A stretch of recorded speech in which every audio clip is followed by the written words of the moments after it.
Alright.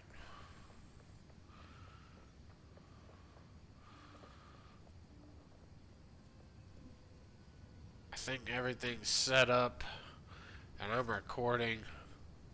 So I had this idea for a video for a while now here in Last of the Druids League. And I want to make it before the races because I know as soon as we see everybody racing, they're all going to be doing this. And I don't want people to think that I'm just copying somebody else's idea because I've been doing this since basically the beginning of the league. And I want to show you how to use weapon swap with the new talismans to get a lot of move speed. And just by saying that, it should be pretty obvious what we're about to do, because anybody who's played the talismans knows that the wolf form gives you a base 30% move speed.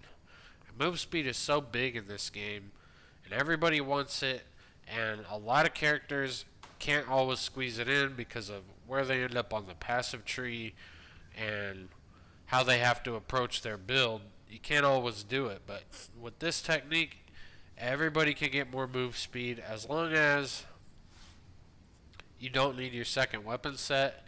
You can do this.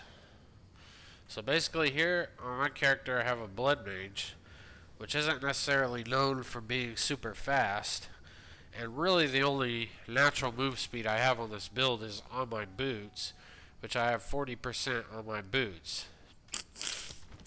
Now you could say 40% is not too bad, it feels okay, and if you sprint you get a little bit extra, and sprinting is a nice quality of life, and it helps a good bit. But the problem with sprinting is that you can't always sprint because you can get knocked over.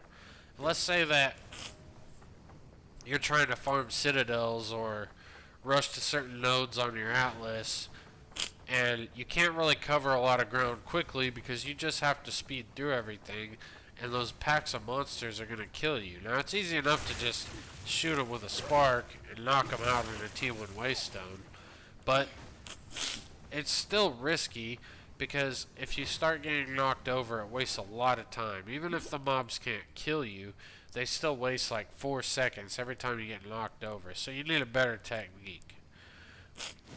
Now all we have to do is switch to a wolf, and all of a sudden you can see that we're faster than if we were sprinting on our regular blood mage form. And then if we sprint, we get even more move speed. So we move really pretty quick by doing this. And I'll show you the numbers here. So you can see I have a 39% move speed modifier just as a blood mage. And if I switch into my wolf form here and start moving, that goes up to 78%. Because the wolf gets a natural bonus to move speed when it's moving. And you might be wondering, well wait a second, you are at 39 and the wolf gives you 30, so you should be at 69%. How are you at 78%? Well, that's where the weapon sets come in, because we can use our weapon set passive points to get even more move speed. We can take all of our weapon set 2 points and go to these nodes that give us bonus move speed. So we got 4 here, we got 3 here, and we got another 3 here, and that gives us our extra move speed. So we end up with our 78%. Now here's the thing, this can work on a lot of different classes, because if we look up, if I can type, if we look up movement speed on the tree, we can see that depending on where we're at, we could have a reduced move speed penalty, which would be fine, but we're honestly looking for just raw move speed nodes. You'll notice down here, we've got move speed while surrounded node, which is okay, but we've got light on your feet, which increases move speed down by where the merc is at. We've got move speed here if we have at least 10 support gems socketed. Of course, we've got all of the dexterity area move speed nodes. But you can see that there are different move speed nodes like all across the tree that you could potentially take care of or take advantage of if you are using this technique. There's a few different nodes you could use.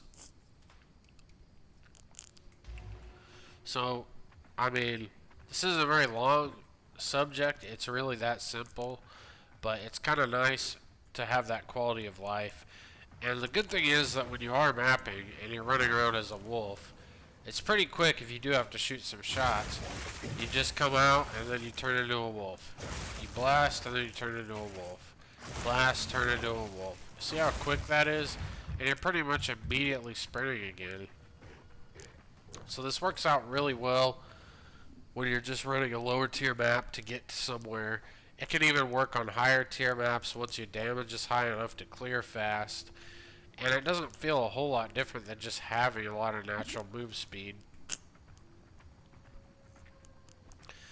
And the reason I did this originally is because as a blood mage, until you can either do the helmet tech or if you could get the ridiculously expensive jewel to swap your blood magic to, you can't really go down the right side of the tree until you have something like that.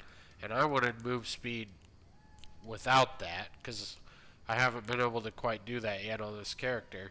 So it ended up working out. And you can see that I was heading down here, although I don't really have enough points for it. I was trying to head down to this node for another 3%. That's why these 2 points are here. I just left them because why not? That's literally all I use the weapon set for, and it works out. So hopefully this can help somebody else. And hopefully I get this out before a bunch of other people start doing it.